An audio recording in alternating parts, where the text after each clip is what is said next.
جی آج کے دن کے حوالے سے پولیو کا جو امیونائزیشن ہے یہ ہمیشہ سے ہر سال چلتی ہے، اور ہماری کوشش رہتی ہے کہ بلوچستان میں خاص کر اور پھر پاکستان میں پولیو کے حوالے سے اویئرنیس اور اس کیمپین کو ہم ہر لحاظ سے بڑھائیں،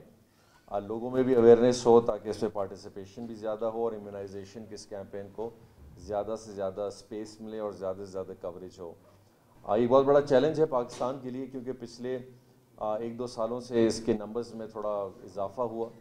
اور اس کے حوالے سے ایک سچویشن ارائز ہے کہ ہم نے اس پہ اور مزید کام کرنا ہے۔ فیڈرل لیول پہ پرائم منسٹر صاحب نے کچھ میٹنگز کنڈکٹ کی تھیں جس پہ میں بھی اس کا حصہ تھا۔ گورنمنٹ آف بلوچستان اور گورنمنٹ آف بلوچستان کے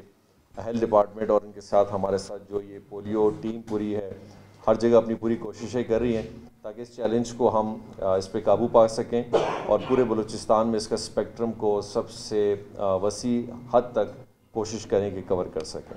بہت بہت شکریہ۔ سر بلوچستان میں ہم دیکھ رہے ہیں کہ قلعہ عبداللہ اور پشین وہ علاقے کے جو زیادہ متاثر ہوئے ہیں، پچھلے سال 12 کیسز ہوئے تھے، اس سال صرف 2 ماہ میں 2 کیسز ہو چکے ہیں۔ اسپیشلی فوکس جو انکاری والدین ہیں ان کے لیے کیا اسٹریٹجی ہوگی اس کو؟ دیکھیں، ایک تو اس کے اندر حالیہ میں جب پرائم منسٹر صاحب کے پاس وہاں میٹنگ ہوئی تھی، بڑی ایکسٹینسو میٹنگ ہوئی، اور وہاں پہ کچھ چیزوں پہ جو ان کے فوکل پرسن تھے انہوں نے کہا تھا کہ شاید ابھی تک ہم صحیح فیکٹس اینڈ فگرز کو صحیح طریقے سے ویلیوڈ بھی ہم نہیں کر پائے۔ ہمارا کوریج جو ہے جس لیول تک ہونا چاہیے وہ شاید اس لیول تک ہوا بھی نہیں ہے۔ پھر بہت ساری ہیزیٹنسی بھی لوگوں میں ہے، لوگ خود بھی بہت پرسیپشن ایک ایسا کریٹ ہوا ہے جس کی وجہ سے لوگوں کو غلط چیزیں ذہن میں ڈالی گئی ہیں، تو لوگ بہت سارا ہیزیٹیٹ بھی کرتے ہیں۔ لیکن اب اس میں بڑا سوشل میڈیا ہے، الیکٹرانک میڈیا ہے،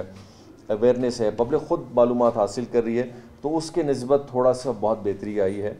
خواتین ہیں، بہت سارے لوگ ہیں، انٹریکٹ کر رہے ہیں تھرو پولیٹیشنز، کرتے ہیں اپنے ریپس کرتے ہیں، ریلیجس اسکالرس کر رہے ہیں تاکہ اس کو کور میکسیمم کیا جائے۔